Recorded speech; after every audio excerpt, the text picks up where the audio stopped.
కూటమి మీద చాలా మంచిగా తీసుకొచ్చారు. సో మరి మీరు అది ఆ బడ్జెట్ తో పనులన్నీ సవ్యంగా జరుగుతాయి అనుకుంటున్నారా?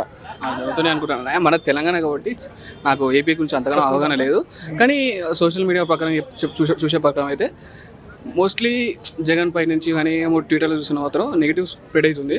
కానీ మా తెలిసినంత వరకు అయితే పవన్ కళ్యాణ్ కరెక్ట్ చేస్తున్నా అనిపిస్తుంది. ఎందుకంటే మనం ఒకేసారి చెప్పలేం కదా. ఇప్పుడు అయింది ఒక 1 year 6 months 8 months అవుతుంది, 7 months అవుతుంది. 7 months అవుతుంది కాబట్టి మనం చెప్పలేము.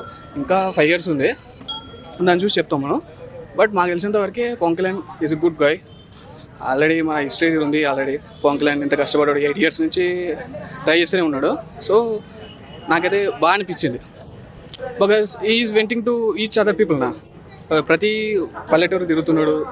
ఆ పిల్లల్ని కానీ మన సంక్రాంతి టైం కల్లా రోడ్లు వేయించారు. ఆ రోడ్లు వేయించి అది ముఖ్యం. ఈ రోజు 4 గ్రామాలకు గాను పంచాయతీలు మరి ఆయన పని ఆయన అనుకున్నది సక్రమంగా చేస్తున్నట్టేనా? ఫస్ట్ ఆయన పని అంటే ఫస్ట్ చంద్రబాబు నుంచి రావాలి. మనం ఆయన టీసీఎం, ఆయన ఫస్ట్ మనకు చంద్రబాబు నుంచి మనకు వస్తేనే కదా అతను చేసేది.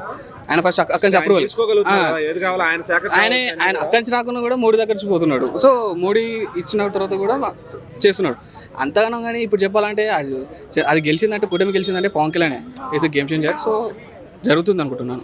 సో ఇంకొక 10 సంవత్సరాల్లో మనం ఇదే ఖచ్చితంగా ఆయన పని చేస్తే ఆయన సీఎం గా చూసే అబ్సల్యూట్లీ నెక్స్ట్ సీఎం అతనే అనుకుంటున్నాం మేము కూడా అయితే దాదాపు. సో ఇక Telangana peoples we all support Pawan Kalyan because mostly is a actor. ఎందుకంటే మళ్ళీ పవన్ కళ్యాణ్ లాంటి వాళ్ళు రావాలి. మొన్న తిరుపతి ఇన్సిడెంట్ కూడా చూసాం కదా. So mostly we're going on through.